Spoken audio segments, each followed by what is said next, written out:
बुलंद आवाज में बोलें और बुलंद बोलें, एक जान होकर बोलें, फिर से बोलें। पता है क्या होता ये कि जहां नहीं बोलना होता ऊंचा, वहां हमारी आवाज बहुत दलेरी और तेज, दलेरी से निकलती है और तेज निकलती है। लेकिन जहां खुदावंद के नाम को जला देना है, वहां हम डरते हैं कि शायद मैं बोलूंगा तो गलत ना हो जाए। लेकिन जहां हम गलत कर रहे होते हैं, आप समझ रहे मेरी बात को, कि जहां हम गलत कर रहे होते हैं वहां हमारी आवाजें बुलंद होती हैं। ऐसा है, वहां जुर्रत भी होती है, दलेरी भी होती है। लेकिन खुदाम के रूह में हमें दलेर होना है। आमीन, hallelujah, hallelujah, hallelujah, praise the Lord. कलीसिया हैप्पी है? आमीन। आपको पता दुनिया की सबसे बड़ी बेदारी का, पहली बेदारी का आगाज कहां से हुआ? कहां से हुआ? आमीन, हालेलुया, यरूशलेम से। और वहां पर बाला खाना था और एक कमरे से दुनिया की पहली बेदारी का आगाज हुआ। एक कमरे से, उस बाला खाना में जहां वो शागिर्द जमा थे और ठहरे हुए थे और क्या कर रहे थे? दुआ कर रहे थे। ऐसे नहीं ठहरे हुए थे। आज हम जिंदगी में रहते हुए बहुत सारी चीजों के लिए ठहरे हुए हैं कि हम इंतजार कर रहे हैं कि कुछ मिलेगा, सुपर नेचुरली कुछ मेरी जिंदगी में होगा, मिरेकल होंगे, लेकिन हम दुआ नहीं कर रहे। लेकिन शागिर्द मिलकर, जमा होकर, एक जगह जमा होकर दुआ कर रहे थे, तो वो कमरा जहां वो जमा थे वो रूह कुदुस से भर गया। आमीन। और यीशु मसीह ने जब वो जमीन पर थे, जी उठने के बाद भी और जी उठने से पहले भी, जब वो अपनी खिदमत कर रहे थे, तो उन्होंने कहा कि मेरा जाना तुम्हारे लिए जरूर है और क्या है? फायदेमंद है। अब आपको पता हो कि मेरे लिए कोई चीज फायदेमंद है, तो आप क्या उसे छोड़ के, पकड़ के रखेंगे या उसे भेज देंगे, जाने देंगे? पकड़ के तो रखेंगे। लेकिन आपको पता है कि यीशु के जाने से आपको फायदा हो रहा है, तो आप क्या करेंगे? क्योंकि यीशु ने कहा है, तो यीशु जो कहता है क्या वो गलत हो सकता है? यीशु ने कहा कि मेरा जाना तुम्हारे लिए फायदेमंद है। मैं जाता हूं ताकि तुम्हारे लिए वो दूसरा मददगार भेजूं जो तुम्हारे दरमियान थोड़ी देर के लिए रहेगा, अब तक रहेगा। Hallelujah, hallelujah. तो यीशु मसीह का जाना आपके लिए फायदेमंद हुआ। और रूह कुदुस का नज़ूल, जो कि हमने लास्ट वीक ईद पेंटिकॉस्ट के दिन हमने उस याद को एक बार फिर मनाया, और रूह कुदुस जो हमारे अंदर बसता है उसे हमने अपनी जिंदगियों में रिसीव किया। बहुत सारे लोगों को रूह की नेमतें भी मिली और खुदा की शुक्रगुजारी करते हैं। पता है, रूह की नेमत को हम समझते हैं शायद सिर्फ गैर जुबान रूह की नेमत है। ऐसा नहीं है, सिर्फ गैर जुबान रूह की नेमत नहीं है। रूह की नेमतें, अगर हम पहला कुरिन्थियों उसका 12 बाब देखें, 12 बाब भी है पास्टर जी, 12 बाब में वहां नेमतों का जिक्र है। और कितनी नेमतें? कितनी नेमतें कोई बताएगा? बुलंद आवाज से बोले। आमीन, हालेलुया, यस, 9 नेमतें। और रूह के फल कितने? एक ही फल है, मगर उसकी खूबियां कितनी है? बहुत सारी है। 9 को तो मेंशन किया गया और फिर लिखा है और इनकी माने। आमीन, हालेलुया। यीशु मसीह ने जब आसमान पर उठाए जाने से पहले उनसे कहा, अपने शागिर्दों से, कि सारी खल्क के सामने मुनादी करो कि वो जी उठा है, वो जिंदा है और मेरे गवाह ठहरो। तुमने जो देखा है, अब आज मैंने जो अपनी जिंदगी में एक्सपीरियंस किया है, या आपने फर्दन हम सब में से जिसने खुदा यीशु मसीह को तजर्बे से मालूम किया है कि वो हमारा मसीहा है, यीशु ने हुक्म दिया है कि जाकर सारी खल्क के सामने उसका बयान करो। दिया? अपने साथ वाले भाई को या बहन को बताइए, आपको हुक्म मिला है? आपको भी हुक्म मिला है? कहें, खुशी के साथ कहें, ये मेरे लिए नहीं, आपके लिए भी हुक्म है। लेकिन यीशु ने कहा कि जब तक तुम्हें कुव्वत का लिबास ना मिल जाए, ठहरे रहो, उस वक्त तक ठहरे रहो। अब ये कुव्वत क्या है? कोई बता सकता है कुव्वत क्या है? कैसी कुव्वत? वो पावर जो दुनिया बादशाह बनकर लेती है या बड़ी पोजीशन पर आकर लेती है, वो कुव्वत? या पैसा आ जाए, या पोजीशन आ जाए, या बहुत सारी दौलत आ जाए, या एक बुलंद रुतबा आ जाए, वो कुव्वत? वो कुव्वत? यीशु ने क्या ये कहा कि जब तक कुव्वत ना तुम्हें मिल जाए, जब तक तुम्हारे पास बहुत सारी दौलत ना आ जाए, जब तक तुम इस काबिल ना हो जाओ, तब तक तुम ठहरे रहो? ऐसा कहा यीशु ने? नहीं। कुव्वत होली स्पिरिट है, रूहुल कुदुस, पाक रूह। और पाक रूह तस्लीफ का एक नोम है, राइट? खुदा बाप, खुदा बेटा, खुदा रूहुल कुदुस, एक डिवाइन पर्सन है। अगर आज रूहुल कुदुस के बारे में आप नहीं सही से समझते या आपको क्लियर नहीं होता, तो पाक रूह खुदा है। कहें अपने साथ वाले भाई को या बहन को कहें कि पाक रूह खुदा है। खुदा बाप, बोले खुदा बाप, खुदा बेटा, खुदा रूहुल कुदुस। और खुदा बाप, खुदा बेटा, खुदा रूहुल कुदुस अज़ल से है, तस्लीफ शुरू से है। पैदाइश पहले बाप की पहली आयत में अगर आप देखें तो ये तीनों शख्सियत शुरू से हैं। आमीन, हालेलुया। रूहुल कुदुस डिवाइन पर्सन है, खुदा है, उसकी एक मर्जी है। जैसे आपकी कोई मर्जी होती है, रूहुल कुदुस की मर्जी है, राइट? फिर रूहुल कुदुस का एक मिजाज है, वैसा ही मिजाज रखो जैसा मसीह यीशु का था। रूहुल कुदुस का मिजाज है, हैबिट्स है उसकी, उसका एक प्लान है। और वो प्लान मेरे और आपकी तरह प्लान नहीं है जो अपनी जिंदगियों को बेहतर करना चाहता है। वो प्लान वो आसमानी प्लान है जो किंगडम को, खुदा की बादशाह के लिए काम करता है। आमीन, हालेलुया। रूहुल कुदुस के लाइक्स एंड डिसलाइक्स हैं, यानी कि पसंद भी है और नापसंद भी है।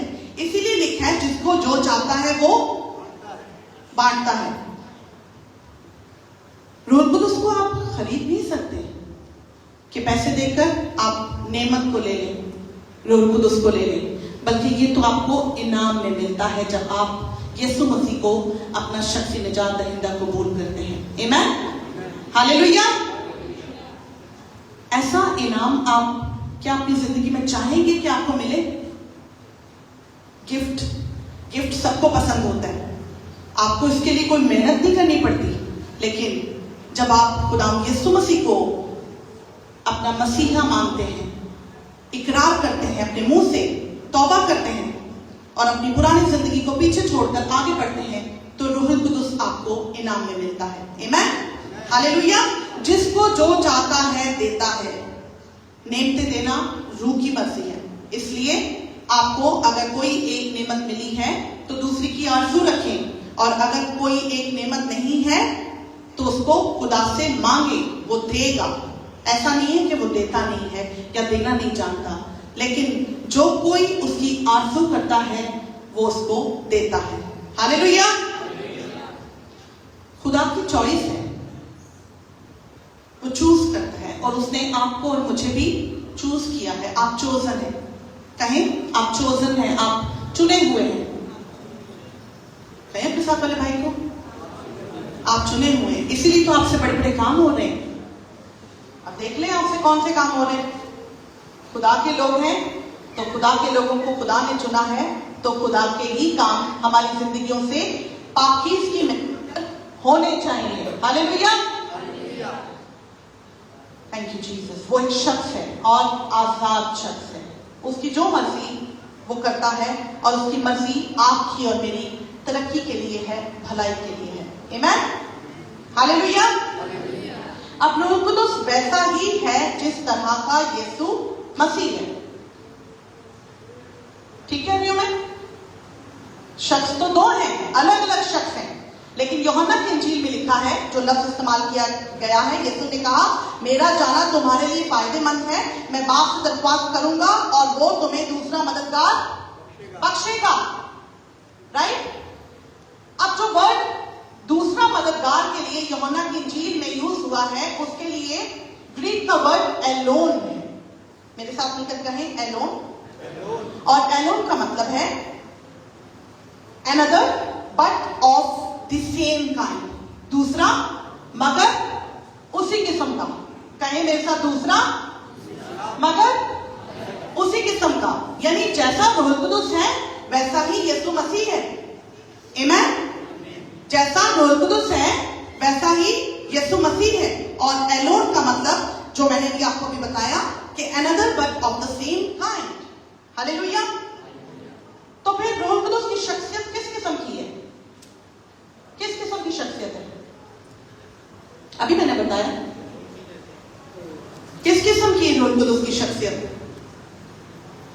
जिसने यीशु मसीह को देखा उसने बाप को देखा। रूह कुदुस की शख्सियत किस किस्म की है? अभी बताया कि जैसा यीशु मसीह है वैसा ही रूह कुदुस है, लेकिन दो अलग अलग शख्सियत हैं। एक खुदा में कितनी शख्सियत है? तीन शख्सियत है, खुदा बाप, खुदा बेटा, खुदा रूह कुदुस। हालेलुया। यीशु ने कहा बेटा वही करता है जो बाप को करते देखता है, और बेटा वही कहता है जो बाप को कहते सुनता है। जो सुनता है वही कहता है, जो करते देखता है वही करता है। आप और मैं अगर आज खुदा के बेटे और बेटियां हैं तो आज जरा क्वेश्चन करें, अपने आप से एनालाइज करें कि खुदा ने हमें अपने बेटे और बेटियां कहा है, आज हम क्या कर रहे हैं? हमने बाप को अपने इकलौते बेटे को कुर्बान करते देखा, सुना, ऐसा ही है? हमने वो मोहब्बत देखी, हम उस पर ईमान रखते हैं, लेकिन क्या वो मोहब्बत जो बाप ने अपने बेटे को कुर्बान करके हमें दिखाई, वो मोहब्बत क्या हम कर रहे हैं? किसके लिए खुदा बाप ने अपने बेटे को कुर्बान किया? किसके लिए? किसके गुनाहों के लिए? हमारे गुनाहों के लिए। लेकिन क्या हम खुदा से वैसी मोहब्बत कर रहे हैं? खुदा के लोगों से वैसी मोहब्बत कर रहे हैं? क्वेश्चन है आपके लिए। Hallelujah, praise God. खुदा की रूह पानी की सतह पर जुम्बश करती थी। जेनेसिस चैप्टर 1 में लिखा है। जुम्बश का जो वर्ड है, जो हम अक्सर कहते हैं, जब तू जुम्बश करे हम पर छाया रहे, होवरिंग ओवर। कहें मेरे साथ मिलकर, होवरिंग ओवर, मूविंग ओवर। यानी जिसका मतलब है कि खुदा का रूह पानी की सतह पर मोहब्बत की शिद्दत में मंडला रहा था, मंडलाता था। और वो मोहब्बत क्या थी कि ये जो वीराना है, ये जो सुनसान है, ये जो उजाड़पन है, यहां जिंदगी पैदा हो। खुदा की रूह पानी की सतह पर जुम्बश करती थी। और वहां क्या था? क्या क्या पढ़ते हैं आप लोग बाइबल में? वहां वो जगह कैसी थी? वीरान थी, सुनसान थी। क्या था? अंधेरा था। अगर आज आपकी जिंदगी में, अपने दिल पर हाथ रख के अपनी आंखें बंद करके कहें, खुदा से मांगे, अगर आज आपकी जिंदगी में भी कहीं अंधेरा है, सन्नाटा है, सुनसानपन है, उजाड़ है, वीराना है, कहीं कोई डेजर्ट है, कहीं कोई ऐसा बियाबान है कि आपको रास्ता नहीं मिल रहा, तो खुदा का रूह आपकी जिंदगियों में मंडला रहा है, जुम्बश कर रहा है। और वो चाहता है कि आज आपके अंदर जिंदगी पैदा हो, आपकी जिंदगी से चश्मे जारी हो। वो चश्मे जहां से जिंदगी निकलती है, वो आज आपके उजाड़पन को, वो आज आपके वीरानेपन को, वो आज आपकी बियाबानी हालत को दुरुस्त करना चाहता है। और वो मंडला रहा है, वो सिखा रहा है। अगर आज आप किसी परेशानी में से गुजर रहे हैं तो ये आपका लर्निंग पीरियड है, और वो सिखाता है। खुदा का पाक रूप बताता है, गाइड करता है, लीड करता है। वो मंडला रहा है, वो जुम्बश कर रहा है, और मोहब्बत की शिद्दत में जुम्बश कर रहा है, ताकि आपकी जिंदगी पाक हो जाए, ताकि आपकी जिंदगी से गम और दुख जाते रहे। वो आज आपको फिर से ताजा करना चाहता है। क्या आप ताजा होने के लिए तैयार हैं? क्या आप पढ़ना चाहते हैं? क्या आप सीखना चाहते हैं? खुदा के लोग सीखने के लिए तैयार होते हैं और खुदा का रूह हमें सिखाता है, हर पल सिखाता है। और मैं इस बात को डिक्लेयर करती हूँ इस जगह पर कि मैं अपनी जिंदगी के आखिरी दम तक सीखती रहूंगी। मैं उस वक्त तक सीखती रहूंगी जब तक मेरी आखिरी सांस है, क्योंकि मैं सारी दुनिया का इल्म हासिल करके भी बिल्कुल निकम्मी और बेवजूद हूं जब तक खुदा का रूह मेरे अंदर काम ना करे। हालेलुया। इसलिए your knowledge, my knowledge is nothing without God. खुदा से मांगे कि खुदा अपनी हिकमत मुझे इनायत कर, हाँ मुझे सिखा, हाँ मुझे गाइड कर। बिल्कुल वैसे वो सिखाता है जैसे उकाब अपने बच्चों को सिखाता है। आप जानते हैं उकाब बुलंदी पे ले जाकर अपने बच्चों को नीचे ड्रॉप करता है, फेंकता है, जानते हैं? किसी को पता है? और फिर उसको पहले ट्रेनिंग देता है, फिर पकड़ता है नीचे से, फिर 2-3 बार ऐसे करके वो बच्चा बुलंदी पर जाकर उड़ना सीख लेता है। बिल्कुल वैसे ही खुदा पाक रूह आपको बुलंदियों पर उड़ाना चाहता है। वो आपकी कैपेसिटी को बढ़ाना चाहता है। आप अगर छोटी सी मुसीबत से डर जाते हैं तो खुदा के कलाम में क्या लिखा है? आपकी हिम्मत बहुत कम है। क्या लिखा है? अगर आप जरा सी मुसीबत आई और डर गए, डगमगा गए, ईमान से गिर गए, तो हिम्मत बहुत कम है। इसलिए डरना नहीं है। कहें अपने साथ वाली बहन को, रीना माँ जी को हिलाओ और कहो डरना नहीं है, डरना नहीं है, ईमान रखना है, क्योंकि खुदा पाक रूह जुम्बश कर रहा है। खुदा पाक रूह हमारे अंदर है, वो मंडला रहा है और मोहब्बत की शिद्दत में मंडला रहा है। वो आपके अंदर जिंदगी पैदा करना चाहता है और जिंदगी दुनिया में नहीं है, जिंदगी खुदावन में है। Hallelujah, hallelujah. आइए जोरदार तालियां बजाएंगे। वो आपको फैसला करने की जरूरत दे रहा है, वो आपको चैलेंजेस को फेस करने की हिम्मत दे रहा है, कैपेसिटी आपकी बढ़ा रहा है।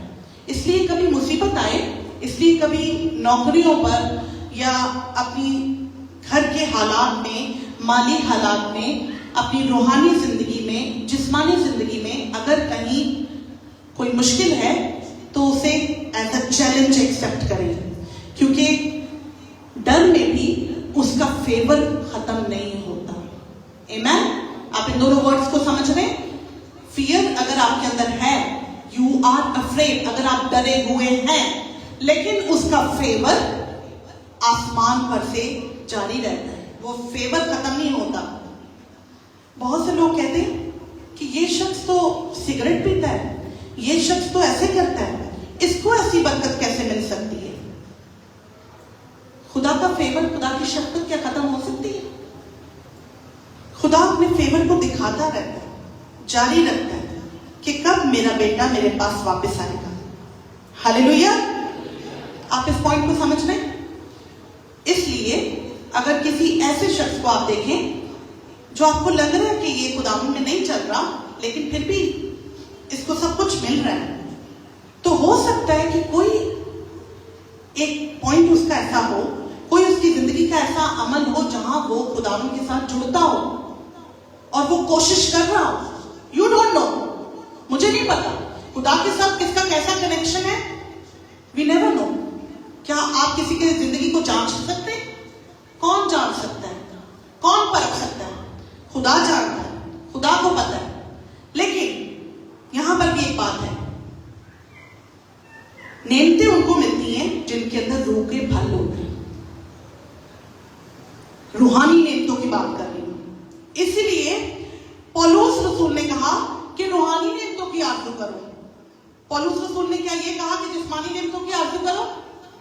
कहीं पर भी आपको ये मिला हो कि जिस्मानी नेमतों की आरज़ू करो? कहीं पर भी आपको बाइबल में ये मिला हो कि जिस्म के लिए आरज़ू करो? पहले ढूंढो उसकी बादशाही, फिर ये सब चीजें तुमको मिलती जाएगी। आमीन, हालेलुया। तो हमें हर वक्त खुदा के रूह को अपनी जिंदगी में मांगना है कि खुदा का रूह जो हमारी जिंदगी में जुम्बश कर रहा है वो काम करता रहे। हालेलुया। आज का जो हमारा टॉपिक है वो रूहुल कुदुस को लेकर के है कि रूहुल कुदुस को हम अपने कौन से कामों से रंजीता करते हैं। 7 ऐसी साइंस हैं, 7 ऐसे मैं जो शेयर करूंगी, और भी हो सकते हैं। अगर हम उनका तज्जिया करें तो बहुत सारी चीजें जिससे हम रूह को रंजीदा कर सकते हैं, लेकिन बाइबल के हवाला जात देकर मैं आपको 7 ऐसे गुनाह बताऊंगी, मैं आपसे शेयर करूंगी जो जिनसे हम खुदा के रूह को रंजीदा करते हैं। Hallelujah, thank you Lord.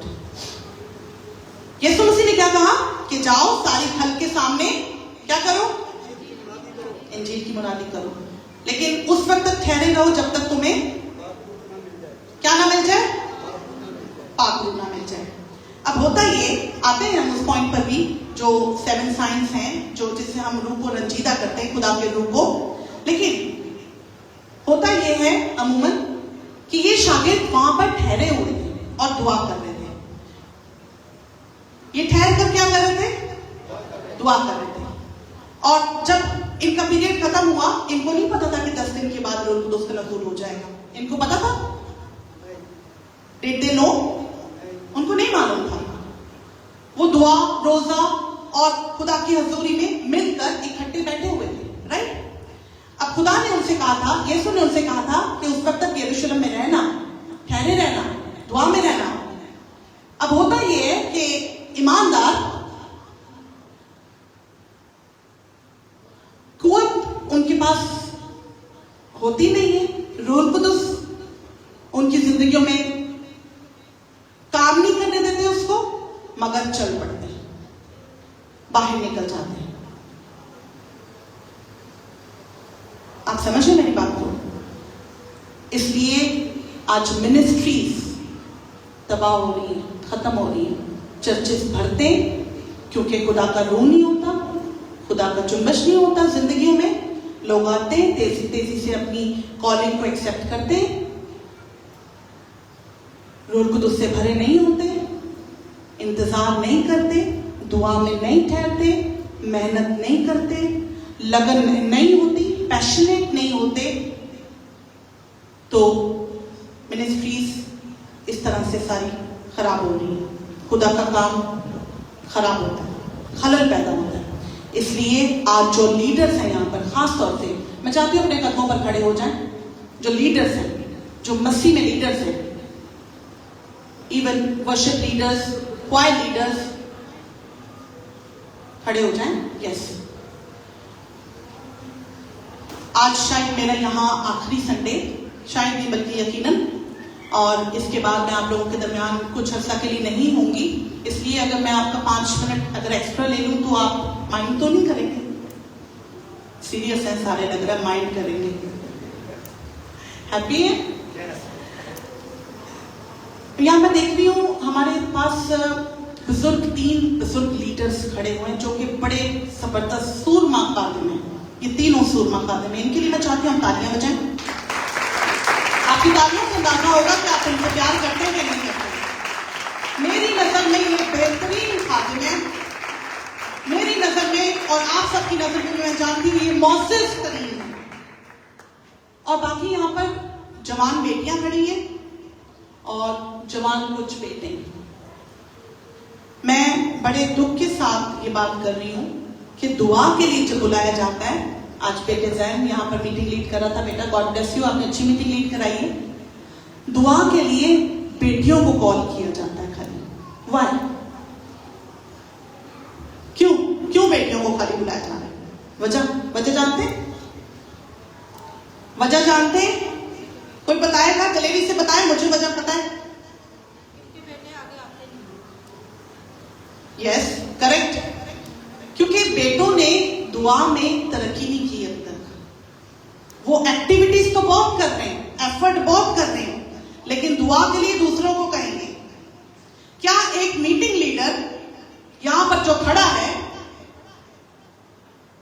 मैं अगर मीटिंग करती हूं ना तो ऐसा नहीं है अपना होश खो देती हूं और किसी को बुलाती नहीं हूं, लेकिन मैं जब तक उस किसी सामने वाले को नहीं बुलाती, जब तक मुझे लगता नहीं है कि ये मसा को तोड़ेगा नहीं, इसलिए इसको बुला लेती हूं। ठीक है, मसा को अगर कोई तोड़ता है तो मैं इसको कभी नहीं बुलाती।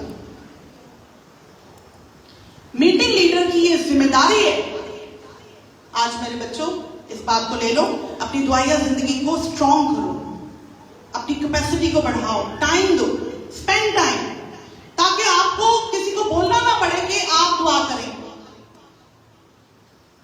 और कम से come during the meeting first जब आप प्रेयर करते हैं तो वो तो कम से कम आपको खुद करनी है, अपने आप को कवर करना है। मैं शुक्रगुजार हूं खुदा की कि इन बच्चों ने कोशिश की है और कर रहे हैं और ये करते हैं, पहली दुआ शुरू में करते हैं।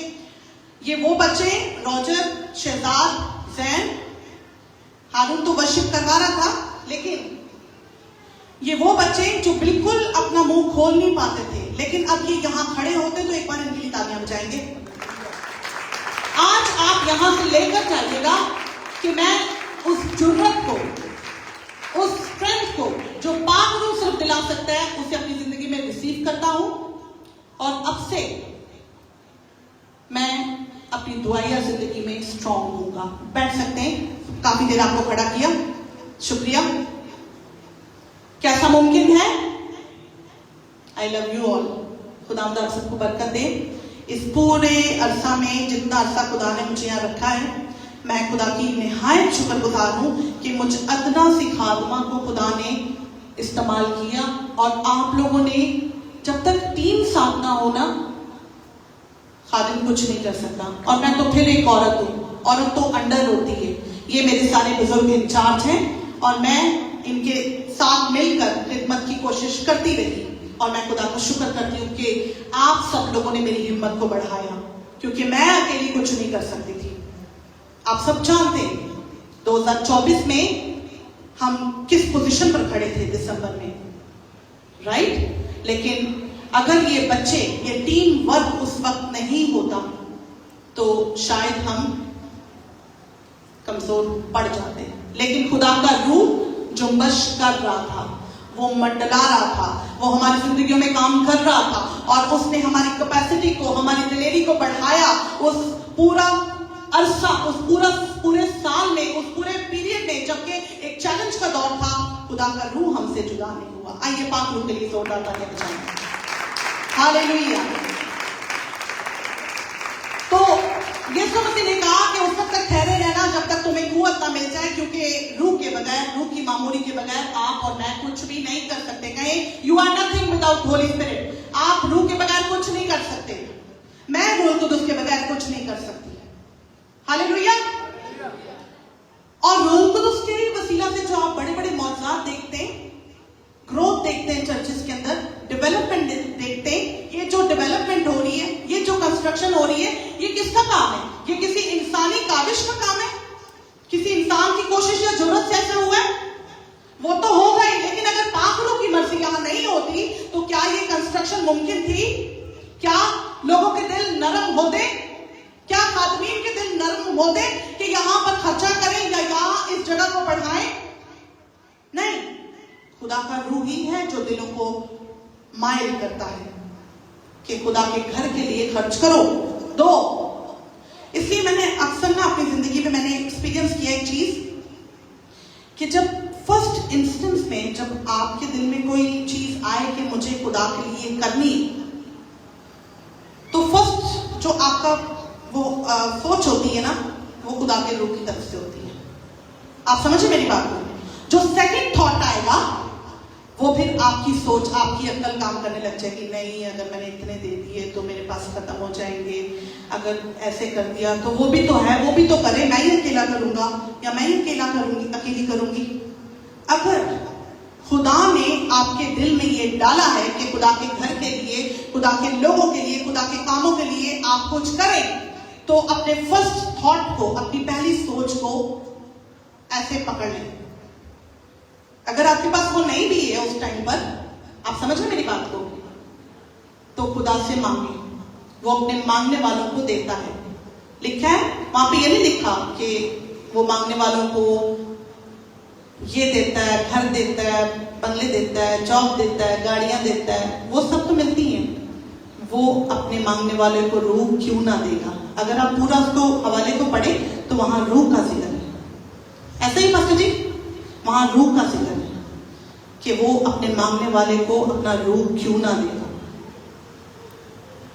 जब बाप, जिस्मानी बाप अपने बेटियों को मच्छी देता है, सांप नहीं देता, देना जानता है, तो वो अपने मांगने वाले को क्यों ना देगा।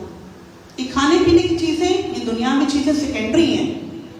खुदा का रूह से मांगना करें कि खुदा अपने रूह में से मुझे दे, ताकि मेरे अंदर जुर्रत आ जाए कि मैं तेरे कामों में, अपनी कॉलिंग में बढ़ सकूं। हालेलुया, आमीन। चाहते हैं कि चर्च ग्रो करे, कि रुक जाए? किसी के आने जाने से कोई फर्क नहीं पड़ता। मेरी जिंदगी में कोई फर्क नहीं पड़ता। बोले कोई आते जाते लोग रहेंगे, बोले लोग आते जाते रहेंगे, लेकिन खुदा ने मुझे जहां रखा है वहां मैं इस्तेमाल होऊंगा और भरपूर तरीके से होऊंगा। बोले कहें, इकरार करें कि जहां खुदा ने जिस वक्त, जिस टाइम पीरियड के लिए मुझे ठहराया है, मैं उस जगह पर भरपूर तरीके से इस्तेमाल होऊंगा, होंगी। कोई भी नहीं बोल रहा। आप लोग होना नहीं चाहते, हो रहे हैं आप लोग इस्तेमाल। मैं खुदा का शुक्र करती हूँ, आप लोग बहुत भरपूर तरीके से इस्तेमाल हो रहे हैं। सब बच्चे, बेटियां, बेटे, भाई, बुजुर्ग, बहन, सब अपना अपना किरदार अदा कर रहे हैं, लेकिन दुआ में और स्ट्रांग होना है। आइए अब देखते हैं कौन सी ऐसी चीजें हैं जिनसे हम खुदा के रूह को दानिस्ता तौर पर रंजीदा करते हैं।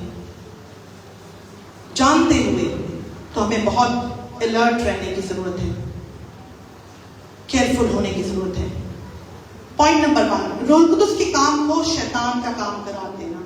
मेरे साथ मिलकर मरकस की इंजील 3 बाब खोलिए, और अगर कोई तलावत कर सकता है तो प्लीज इसकी तलावत करें 22 से 30 आयत तक। मरकस की इंजील 3 बाब।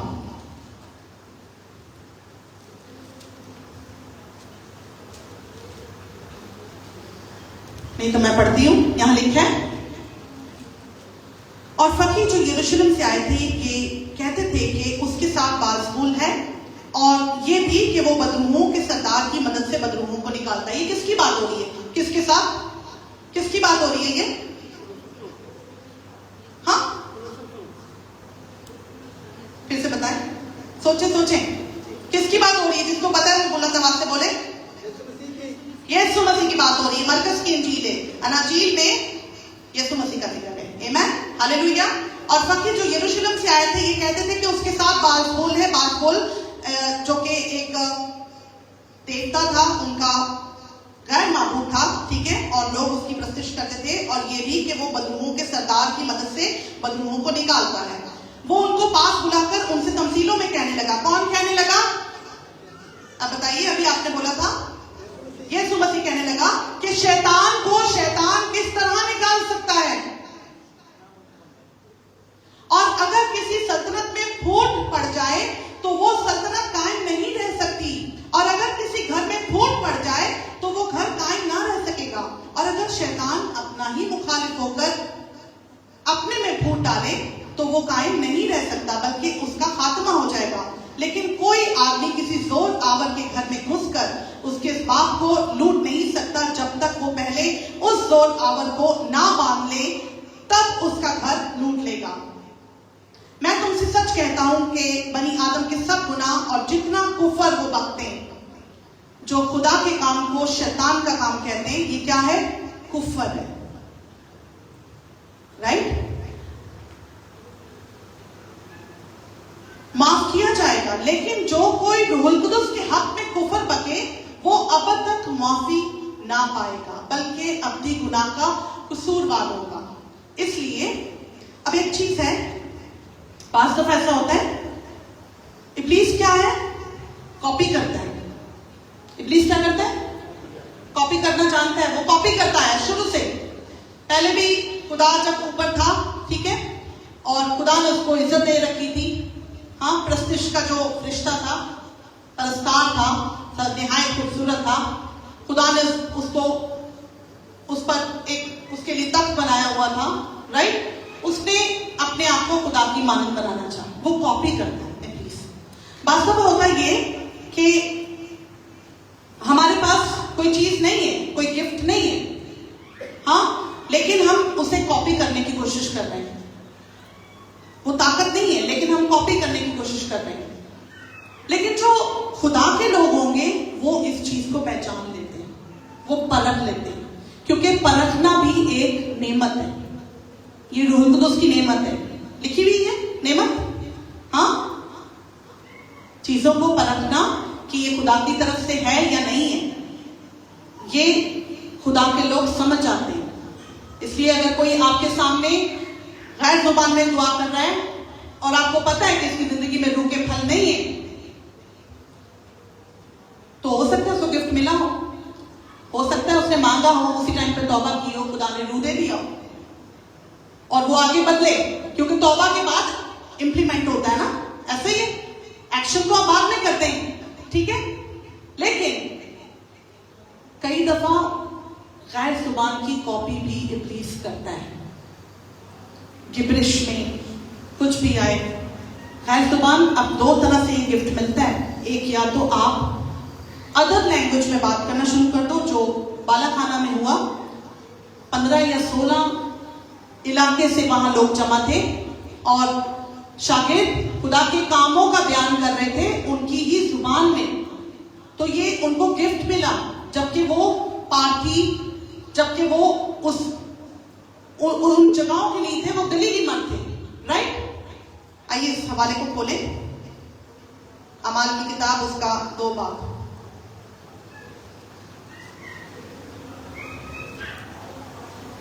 मैं चाहती हूँ कि हम इनको पढ़ें, क्योंकि मेरे ज़हन में नहीं है कौन सी जगह है, ठीक है? हालांकि हम पाकी, मादी, एलामी, मसोपोटामिया, यहूदिया, कुब्दकिया और पेंतूस और आसिया, फिरोगिया, पंफिलिया, मिस्र, लिबुआ के इलाके के रहने वाले जो करेने की तरफ है, और रूमी मुसाफिर, ख्वा यहूदी ख्वा उनके मुरीद, और करीती और अरब हैं। तो कितनी सारी जुबानें असल में वो बोल रहे होंगे। अरब के लोग भी हैं, अरबी भी बोल रहे थे, डिफरेंट लैंग्वेजेस में वो क्या बातें कर रहे थे। समझ में आ रही थी सामने वालों को? आ रही थी। किन बातों का बयान कर रहे थे? खुदा के बड़े बड़े कामों का बयान कर रहे थे। थोड़ा सा मैं यहाँ पर गैर जुबान का टॉपिक नहीं, लेकिन मैं आपको बताना चाहूं, पौलुस रसूल कहता है कि मैं रूह से भी गाऊंगा और अकल से भी गाऊंगा। अब खुदा का रूह जहां पर होता है वहां आप बेअकल नहीं होंगे। समझ आ रही है बात की? आप अकल से भी गाएंगे। यहाँ जो रूह से गाऊंगा की बात हो रही है, गैर जुबान की बात हो रही है कि मैं अगर रूह में गाऊंगा, मैं गैर जुबान में अगर दुआ करूंगा तो अकल से भी गाऊंगा। यानी अगर मैं जमात में हूं तो कोई तर्जुमा करने वाला होना चाहिए। पास्टर जी मैं ठीक कह रही हूं?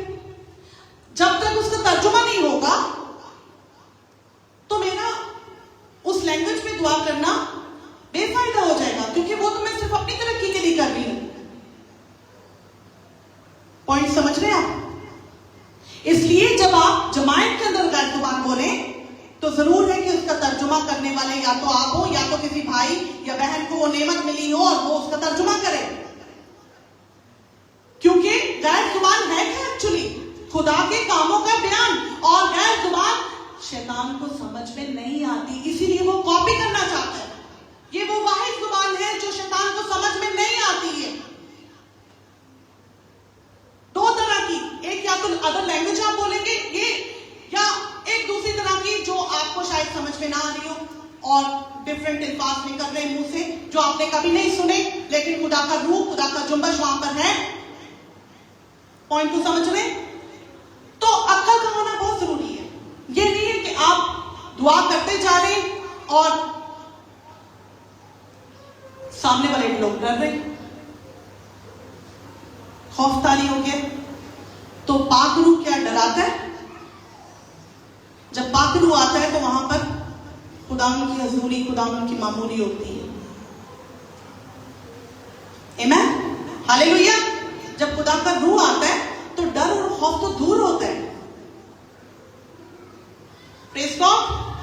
इसलिए इस बात को याद रखें कि जब खुदावंद ने आपको ये नेमत दी है तो सबसे पहले तो आप अकेले अपनी बंद कोठरी में या अकेले बैठकर अपनी पर्सनल प्रेयर में गैर जुबान में दुआ करें अगर तर्जुमा नहीं है। और अगर तर्जुमा है, आपको खुदावंद ने इस गिफ्ट से भी नवाजा है, तो आप सबके बीच में करें। अब चर्चेस के अंदर अक्सर कहा जाता है कि गैर जुबान में दुआ कर लेते हैं हम लोग। क्यों लोग एक्सेप्ट कर लेते हैं? क्योंकि ये सब लोग जानते हैं कि गैर जुबान में यहाँ पर माहौल है, यहाँ पर खुदा की हजूरी है, दुआ की जा रही है, तो ये खुदावंद के रूप में ही दुआ कर रहे हैं। अक्ल इस बात की इजाजत दे रही है कि ये खुदावंद के रूप में ही, खुदावंद की मसा में ही। आमीन। लेकिन अगर कोई आउटसाइडर आ जाता है, कोई मुस्लिम आ जाता है या कोई ऐसा गैर मसीही आता है, तो उसके लिए तो ये क्या लगेगा, उसको क्या लगेगा? वो तो परेशान हो जाएगा, ये क्या बोल रहे हैं? उसे समझ में आएगा? नहीं समझ में आएगा। इसलिए हमने रूम में भी गाना है और अक्ल से भी। तो अपने सारे दिल, अपनी सारी जान, अपनी सारी ताकत भी। कई दफा हम अपनी बेजान, जब हम बिल्कुल टायर्ड होते हैं, तब हम दुआ में झुकते हैं। नो, नेवर कम, कभी मत ऐसे झुके। खुदावंद की हजूरी में उस वक्त आए जब आप बिल्कुल ताजा हैं। खुदावंद को आपकी सुस्त घुटने नहीं चाहिए। जब आपको नींद आ रही हो और आप आंखें बंद कर रहे हो और आप कलाम साथ में लगा लें और सुनना शुरू कर दें, चलो जी हौन खराटे सही आन के। कई दफा बहनें ऐसे करती हैं, हो रहा है ऐसे। मैं तो सारा वक्त कलाम सुनती रहती हूँ, तवज्जो भी दें उसको कि जो बोला जा रहा है उसके पास बैठ जाए और सुने, अगर आप ऑनलाइन सुन रहे हैं तो। आमीन। टॉपिक ये नहीं था, लेकिन मैं आपको सिर्फ बताना चाहती थी कि खुदा के रूह को हमने शैतान का काम करार देकर रंजीदा नहीं करना, क्योंकि ये क्या है? ये कुफर है। नंबर 2 पॉइंट है ह्यूमन प्राइड। जब हम तकब्बुर करते हैं, एलिया ने तकब्बुर किया था, आपको याद है? अगर आप मेरे साथ खोलना चाहें तो खोल सकते हैं इब्रानियों 10 बाब और उसकी 29 आयत। जल्दी जल्दी हम इस चीज को यहां वाइंड अप करेंगे। इब्रानियों, अगर किसी ने निकाल लिया तो पढ़िए प्लीज।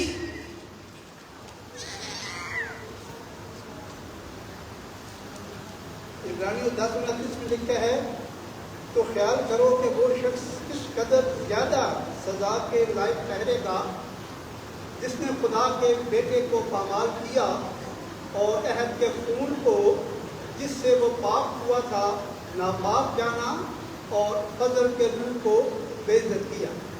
यस, जिसने तकब्बुर किया और खुदा के रूह को पामाल किया, वो सजा के लायक होगा। और एलिया ने भी एक जगह तकब्बुर किया था, आपको पता है उसने क्या कहा था? कि मेरे सिवा और कोई नबी नहीं बचा, यही कहा था। तो कभी भी आप अपनी कॉलिंग में, अपनी मिनिस्ट्री में ये मत समझे कि मैं ही अकेला ईमानदार हूं, बाकी सारे झूठे, बाकी कोई भी ठीक नहीं है। ऐसा नहीं है। किसी का भी खुदा के साथ कैसा रिलेशन चल रहा है आप और मैं नहीं जानते। अगर कोई कमजोर है ईमान में तो उसको जरूर खुदा की नजदीक लेकर आए अपनी जिंदगी से। अगर कोई घमंड में इस फख्र में जी रहा है कि मेरे सिवा और कोई अच्छा है ही नहीं, मैं ही एक भला हूं, मुझे ही कलाम सुनाना आता है, या मुझे ही लोगों को जीतना आता है, या मेरे अंदर एक काउंसलिंग पावर है, या मैं ही बेस्ट वर्शिपर हूं इस इलाके का, या मैं ही अच्छा तबला बजा सकता हूं। अच्छा, ये वर्शिप टीम के अंदर ये अटैक बहुत होता है प्लीज का, क्योंकि वर्शिपर ही ऊपर से फेंका गया था, ऐसा ही है। और वर्शिप टीम में सबसे ज्यादा ये अटैक होता है। अगर कोई अच्छा बजाना सीख लेता है, बेटा दाऊद, मैं आपको ये बात बताना चाह रही हूँ, कहाँ है दाऊद, कि फ्यूचर में, अभी तो आप छोटे हो, बड़े होकर आप बहुत अच्छे तरीके से और भी अच्छा बचाओगे। आज भी हमें बहुत बरकत मिलती है। कभी भी घमंड को अपने अंदर नहीं आने देना। आमीन। क्योंकि आपको खुदा के घर से ये बरकत मिली है और खुदा के लिए ही आपने इस बरकत को इस्तेमाल करना है। इन सांसों को, आवाजों को, अपनी जो गिफ्ट आपको मिले हैं, नौजवान बच्चे, बेटे बेटियां, याद रखें कि ये गिफ्ट खुदा के लिए, खुदा के लिए इस्तेमाल करने। फिर आपने किसी शादी में या किसी टप्पो शप्पो में, मेहंदियों में नहीं बजाना है। आमीन। क्योंकि खुदा ने आपको यहां से सिखाया है, खुदा का रूह आपको सिखा रहा है। हालेलुया। आमीन। तो वर्शिप टीम के ऊपर ये अटैक बहुत होता है। इसलिए कोई घमंड ना करे कि मैं जो कर सकता हूं वो कोई नहीं कर सकता। नंबर 2, नंबर 3, नाफरमानी, डिसोबीडियंस रूह कुदुस को गमगीन करती है। जब आप और मैं जानते बूझते हुए कि ये काम ठीक नहीं है मगर हम नाफरमानी करते हैं तो खुदा का रूह रंजीदा होता है, गमगीन होता है। डिफरेंट वर्ड आप देख रहे हैं कि क्या लिखा है, कुफर है, तकब्बुर किया, इससे हम खुदा को पामाल करते हैं, ठीक है। फिर जब हम नाफरमानी करते हैं तो रूह कुदुस क्या होता है, गमगीन होता है। और इसकी वर्ष अगर आप यसाया 63 बाब और उसकी 9वीं और 10वीं आयत पढ़े तो वहां लिखा है, यसाया नबी का सहीफा बाइबल का सबसे छोटा सहीफा है, सबसे छोटा सहीफा है, बड़ा सहीफा है। आमीन। लीडर्स को ये बात उनकी होंठों पे होनी चाहिए और बुलंद आवाज से बोला करें। 63 बाब और उसकी 9वीं 10वीं आयत पढ़े। 63 बाब उसकी 9वीं और 10वीं आयत में लिखा है, उनकी तमाम मुसीबतों में वो मुसीबत ज़्यादा हुआ और उसके हजूर के फरिश्ता ने उनको बचाया। उसने अपनी उल्फत और रहमत से उनका फिदिया दिया। उसने उनको उठाया और कदीम से हमेशा के लिए उनको लिए फिरा, लेकिन वो बागी हुए और उन्होंने उसकी रूह कुद्स को गमगीन किया। आमीन, आमीन, आमीन, हालेलुया। क्या पढ़ा हमने कि उसने, किसने उठाया आपको? आज जो आप आज उठे हुए, आज जो आप बुलंद हैं, आज जो आप सरफराज हैं, आज जो आप खुदावंद को जानते हैं, आप उसकी नेमतों से पुर हैं, ये सब कौन कर रहा है आपकी जिंदगी में? कौन करता है? खुदा करता है। कोई और दे सकता था आपको कुछ ये सारी बरकतें? नहीं दे सकता था। लेकिन बनी इस्राइल कौम भी पहले भी ऐसे ही करती रही थी और आज हम लोग भी बगावत करते हैं। लिखा है लेकिन वो बागी हुए और उन्होंने यानी नाफरमानी की और उन्होंने उसकी रूह कुदस को गमगीन किया। आज भी हम नाफरमानी करके गमगीन करते हैं, छोटी छोटी बातों पर खफा हो जाते हैं। चर्च छोड़ दो, सबसे पहले चर्च छोड़ दूंगा। दुख मुझे अनम ने दिया, दुख मुझे किसी बहन ने या भाई ने दिया, सबसे पहले चर्च छोड़ूंगा। भाई चर्च का, खुदा का आपके साथ रिलेशन है। आप किसी भाई या बहन की वजह से क्यों खुदा का घर छोड़ रहे हो?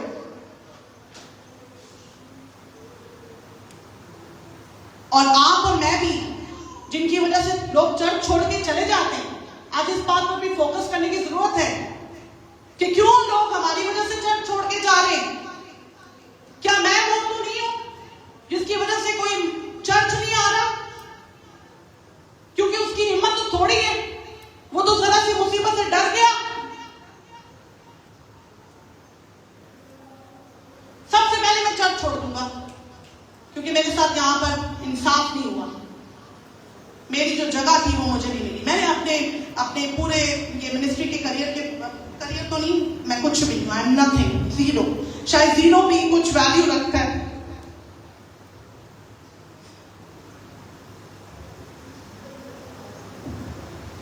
जब मैंने शुरू किया तो मैं अपनी बहनों से, सफिया और हेलन को ये बात शेयर कर रही थी कि जब जब मुझे लगा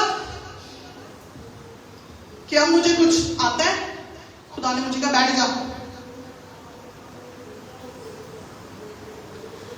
अभी तेरी ट्रेनिंग शुरू है, अभी तेरी ट्रेनिंग चालू है।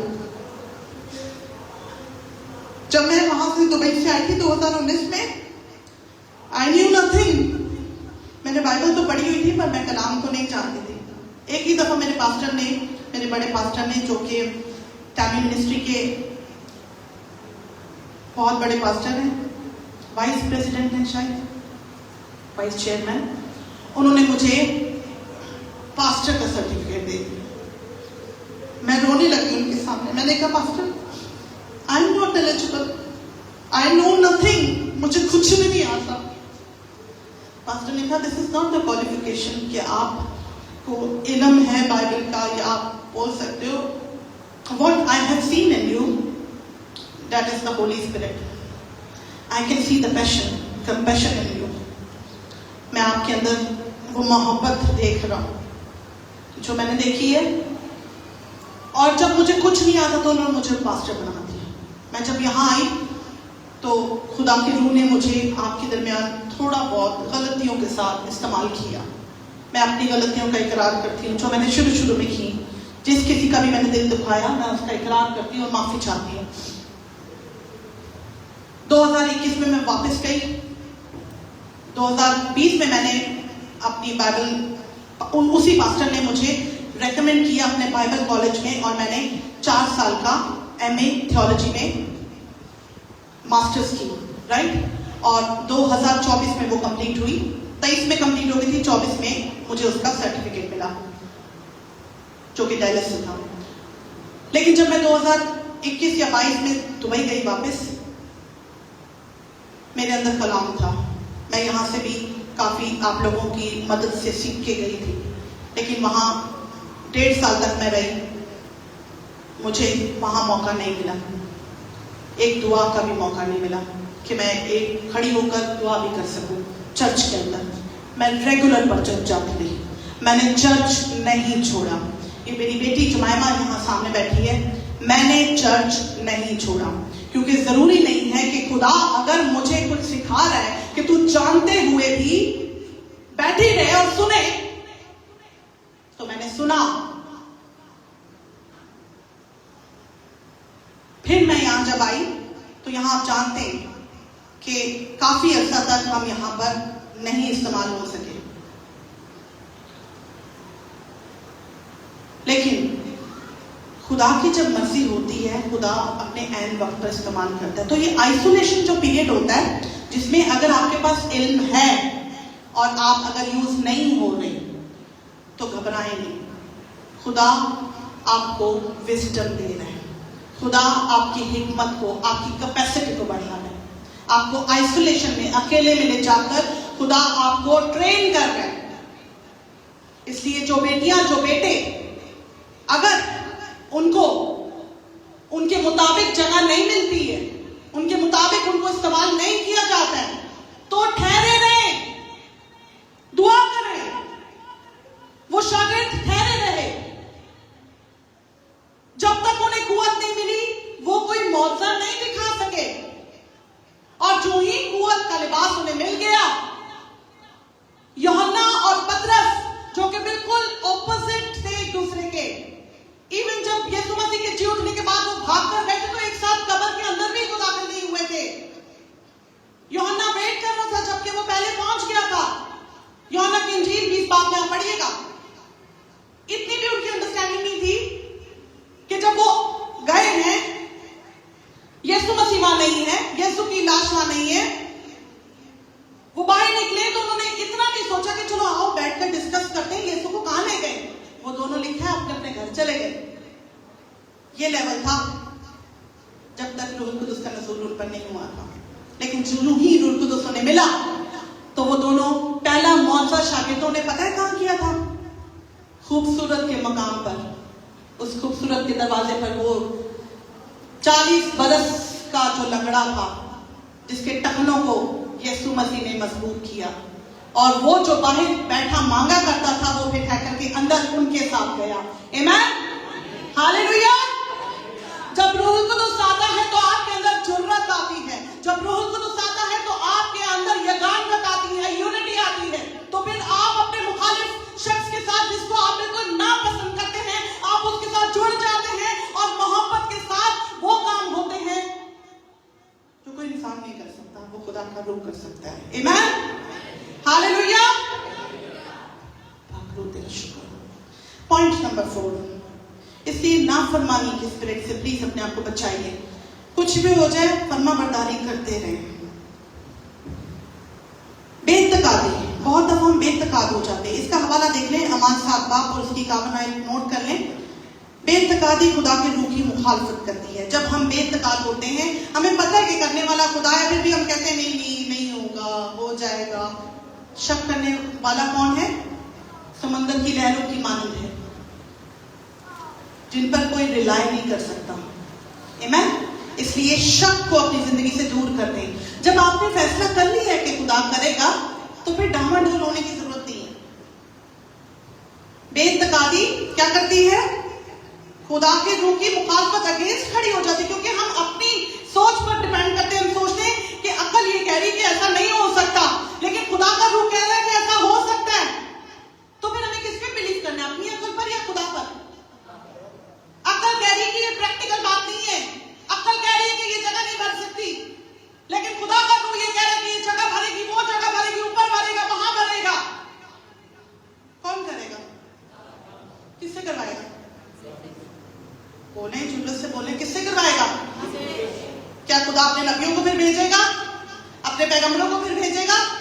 नहीं, आप और मैं उसके एजेंसी हैं। मैं और आप वो काम करेंगे कि ये जगह भरे।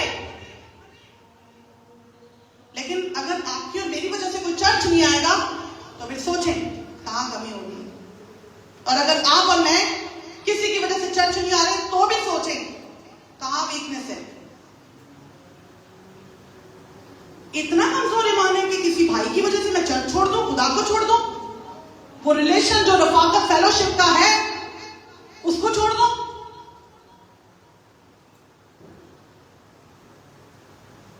हालेलुया। इस चर्च में कलाम होता है। मैं अपनी बात नहीं कर रही हूं, मेरे अलावा पास्टर नजराया जब यहां कलाम करते हैं तो कलाम होता है। मैं भी जब करती हूँ तो खुदा का रूह जुम्बिश करता है। जब यहाँ कोई बोलता है यहाँ कलाम होता है, आपको फील होता है यहाँ बरकत मिल रही है? कलाम होता है। जहाँ कलाम होता है वहां से लोग जुदा नहीं होने चाहिए। अगर लोग जुदा हो रहे तो वो खादमों की वजह से नहीं हो रहे, वो अपनी वजह से हो रहे।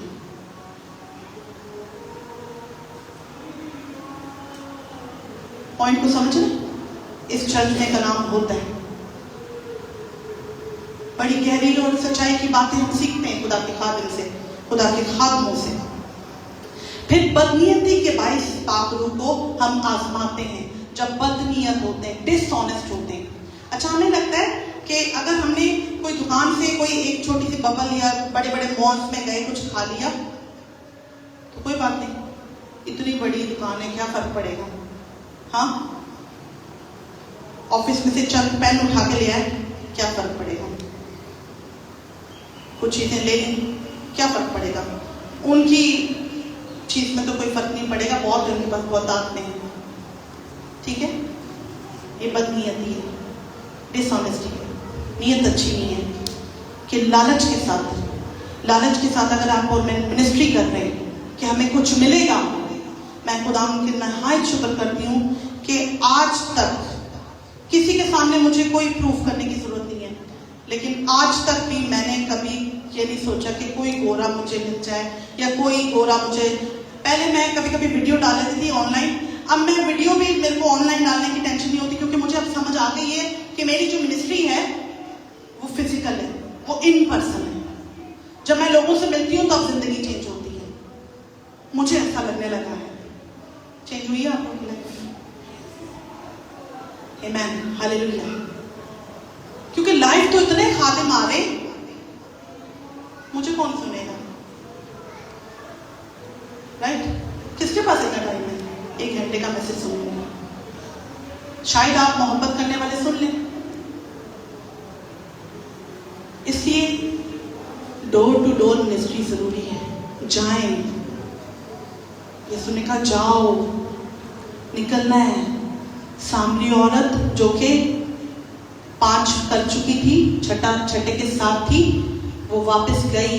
क्या उसके मुंह से जब कलाम सुनकर सामरी ईमान ला सकते हैं, तो आप और मैं, हमारे साथ बदचलन का टाइटल नहीं जुड़ा हुआ। बेटियों, मैं खुदा का शुक्र करती हूँ आप में से कोई भी यहाँ पर इस टाइटल के साथ यहाँ नहीं है।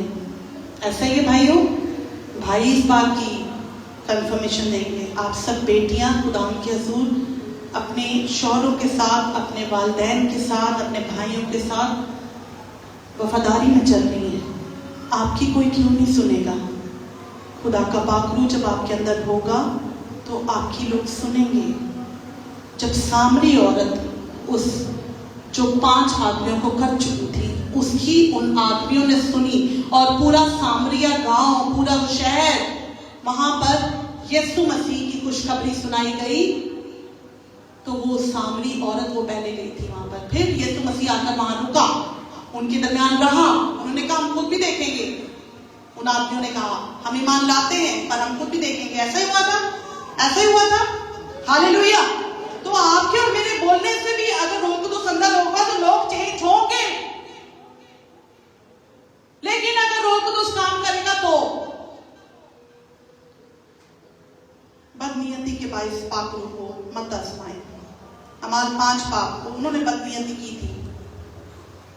हम सब चीजें ना पकड़ के रखना चाहते हैं, उन्होंने बदनीयती की थी।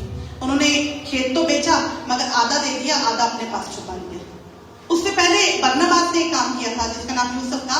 उसने भी अपना खेत बेचा, अपना माल सारा रसूलों के पैरों में डाल दिया था। हाँ, जब आप अपना कुछ लूज करते, अपने कंट्रोल से निकालते, तो बरनबास के लिए बाइबल में ये वर्स लिखी हुई है कि वो रूहुल कुदुस से मामूर था। आप सुन रहे मेरी बात को? बरनबास के लिए, बरनबास एज अ ब्रिज कलीसिया के लिए इस्तेमाल हुआ है। अमाल की किताब की बात कर रही हूँ। बरनबास के कैरेक्टर को कभी स्टडी कीजिएगा। ओपनली सामने नहीं आया, इतना ज्यादा ओपन सामने नहीं आया, लेकिन बैक में वो बड़ी खिदमत करता था। पौलुस रसूल को शागिर्दों के पास इंट्रोड्यूस कराने वाला वो था, गवाही देने वाला कि ये बदल गया है, इसका एनकाउंटर हुआ है जीसस के साथ। लेकिन हननिया और सफीरा, उन्होंने क्या किया था? उन्होंने अपना जो उनका था कंट्रोल, अपने आधे पैसे का कंट्रोल अपने हाथ में रखा। जब हम चीजों को अपने कंट्रोल में रखना चाहते हैं, लूज नहीं करना चाहते, तो फिर चीजें हमारे हाथों से जाती हैं। इसलिए गिव कंट्रोल टू गॉड। अपनी चीजों का, अपने रुपए पैसे का कंट्रोल कभी खुदा के हजूर देकर तो देखें। जो ही सैलरी मिलती है, अगर आप पहला हिस्सा खुदा के घर लौटाएंगे, फिर देखिए आपके रुपए पैसे में बरकत निकलती है कि नहीं निकलती। देखिएगा, आजमा कर देखो कि वो कैसा मेहरबान है। हालेलुया। छठा पॉइंट, इंसानी तासुबात की वजह से हम खुदा के रूह को बुझा देते हैं। अभी हमने बहुत सारी बातें इसके बारे में की कि जब हम तासुब करते हैं कि ये बढ़ रहा है, मैं नहीं बढ़ रही, फाइनेंशियली ये ग्रो कर रहा है, मैं नहीं कर रही, तो हम इससे भी खुदा के रूह को बुझा देते हैं। और जब कोयला बुझ जाता है तो उसको फिर दोबारा से आग लगाना मुश्किल होता है, माचिस देनी पड़ेगी। फिर जब आग लगती है, मुसीबत की आग लगती है, फिर कोयला जलता है। राइट? पहला तसल्लीकियों 5:17-20 आयत नोट कर लें। और 7वां पॉइंट है, आदमियों की बेहुदा गोई और अमलों के बायस पाक रूह रंजीदा हो जाता है। इफिसियों 4:30 आयत। आदमियों की बेहुदा गोई, बहुत दफा हमें लगता है कि ठट्टाबाजी करना तो एंजॉयमेंट है। चलते चलते हमने किसी को शोकी का जुमला बोल दिया, बेहुदा गुफ्तगू कर दी, गालियां देने में तेज। कितने लोग हैं यहाँ पर, बहनें तो नहीं शायद करती होंगी, शायद बच्चों को मुसीबत बोलती हो या कुछ ऐसा कहती हो, लेकिन भाइयों के मुंह पर गालियां होती हैं। गाली नहीं तो छोटे छोटे लफ्ज जो होते हैं वो हमारी जुबान पर आ जाते हैं बड़ी तेजी से। जो अंदर है वही बाहर निकलता है। अच्छे खजाने से अच्छी चीजें निकलती हैं। अंदर अगर बेहुदा कोई है, ठट्टापन है, मजाक उड़ाना है, एक दूसरे को दुख पहुंचाना है, तो इससे खुदा का रूह रंजीदा होता है। इसलिए मेरे भाइयों बहनों, अपने कदमों पर खड़े हो जाएं। बेहुदा कोई नहीं करनी। अगर कोई बेहुदा गुफ्तगू कर रहा है तो उसको चुप कराना है। आप समझे बेहुदा कोई क्या होती है? उसने गाली के बदले गाली नहीं दी। अगर आप मुसलसल दिन में एक बार भी अगर अपने मुंह से कोई गलत वर्ड यूज कर रहे हैं, इवन लानत भी कर रहे हैं किसी को, तो इससे खुदा का रूह रंजीदा हो रहा है। क्या आप खुदा की रूह को रंजीदा करेंगे? करना चाहते? हालेलुया। आइए सब अपनी आंखों को बंद करें और दुआ करें। खुदावन से मांगे कि खुदावन पाक रूह तू मुझे लीड कर, गाइड कर, ताकि मैं तुझे नाराज ना करूं। पाक रूह, क्योंकि तूने हमने कहा, खुदा यीशु मसीह के कलाम में हमने भी पढ़ा कि सब बातें माफ हो सकती हैं, लेकिन खुदा के रूह को जब हम रंजीदा करते हैं तो उसकी कोई माफी है ही नहीं है। इसलिए अगर आप किसी की गैर जुबान के बोलने पर भी अगर आप मजाक उड़ाते हैं, या कोई वर्शिप स्टाइल को भी अगर आप मजाक उड़ा रहे हैं, या किसी की कलाम करने के अंदाज को भी अगर आप मजाक कर रहे हैं, तो खुदा का रूह रंजीदा होता है। अगर आप किसी को ठट्टाबाजी में देख रहे हैं, या आप किसी की फिजिकल आपकी बॉडी पर बॉडी शेम कर रहे हैं, या आप किसी को ये कह रहे हैं कि इसका मुंह ऐसा है, या इसकी हाइट ऐसी है, या इसकी चाल ऐसी है, या ये काला है, या ये मोटा है, तो आप खुदा के रूह को रंजीदा कर रहे हैं, क्योंकि मैं और आप हम सब खुदा की छवि पर बने हैं। Hallelujah, thank you Jesus. और याद रखें, बड़े बड़े कामों का इंतजार ना करें कि कुछ बड़ा होगा, कोई बड़ी चीज होगी तो मैं खुदावन के पास आऊंगा, तो मैं खुदावन में चलूंगा। खुदा छोटे छोटे कामों से भी खुश होता है। आप छोटे से शुरुआत करें। हम सब चाहते हैं कि हम बड़े पैमाने पर इस्तेमाल हों, लेकिन क्या पता खुदा आपको जूतियां उठाने की खिदमत से इस्तेमाल करना चाहता है। लेकिन क्या पता खुदा आपको कुर्सियां सिर्फ सीधी करने के सिलसिले में इस्तेमाल करना चाहता है। इंतजार मत करें कि मुझसे खुदा खुद बात करेगा। खुदा ने बात कर दी है कि जाओ सारे खलक के सामने। खुदा ने बात कर दी है। अब इस बात पर मैंने और आपने पूरे उतरना है। खुदा का रूह जुम्बश कर रहा है, वो मंडला रहा है, और वो आपको जिंदगी देना चाहता है, जानता है, वो आपको सिखा रहा है कि आप उकाबों की मानिंद बुलंदियों पर उड़े और सरफराज हो। आप नीचे ना रहे, आप गुर्बत में ना जिए, आपके ऊपर कर्जे लादते ना रहे, आप बरकत से भरे हो। आप जिस किसी को छुए, जिस किसी के लिए दुआ करें, वो जिंदगी बहाल हो जाए, आपके बोलने से जिंदगी पैदा हो। Ask God कि खुदा, जब मैं किसी को छूऊं तो लाइफ प्रोड्यूस हो, जब मैं किसी से गले मिलूं तो जिंदगी प्रोड्यूस हो, सामने वाला जोश से भर जाए। भाई तू मुझे फिर मिलना, भाई तू मेरे घर फिर आना, भाई तू मेरे लिए दुआ करना, बहन तू मेरे लिए झुकना, तू मेरे सामने इस रखने में खड़ी होना, तू मेरा घराना बच जाए, शायद बच जाए। हालेलुया, रिकी अंदर रशुंबा हो गुरुरो साबा बाबा बगरा दीदी शंभला दीदी को गुरुरो सकला। Thank you Lord, thank you for your mighty presence, O Holy Ghost. Thank you for your touch, O Holy Spirit. We are nothing without you. हम अपने सरों को तेरे हुजूर में झुकाए हुए हैं। मैं कल खुदा दी सोना का जद करेगा कलाम। मैं कल खुदा दी सोना का जद करेगा कलाम। के होते अपने बंदे आना, पाक लोग का नादामान। के होते अपने बंदे आना, पाक लोग का नादामान। Thank you Lord. खुदा, तूने आज अपने बच्चों को छुआ है, एक बार फिर तूने हमें ताज़ा दम किया है। हाँ पाक रूह, हम तुझे अपनी जिंदगी में काम करने देंगे। पाक रूह, जब जब तू मुझे सिखाएगा हम सीखेंगे, हम आगे बढ़ेंगे, हम पीछे नहीं हटेंगे। जो हल पर हाथ रखकर पीछे मुड़ के देखता है, खुदा के कलाम में लिखा है कि वो मेरे लायक नहीं। हालेलुया। अपनी मिनिस्ट्री को पहचानिएगा, अपनी कॉलिंग को अंडरस्टैंड करें। आप किसी इंसान के लिए नहीं,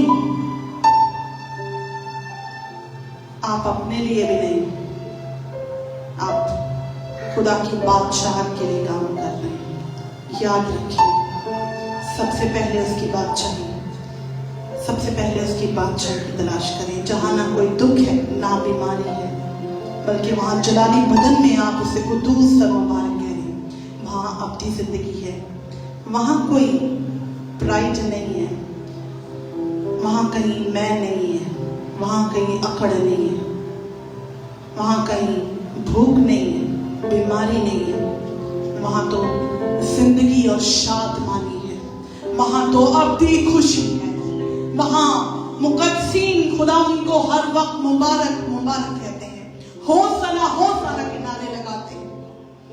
हालेलुया रिबी होतोरो शंभाला रखा। Thank you Lord, thank you Jesus, thank you Lord.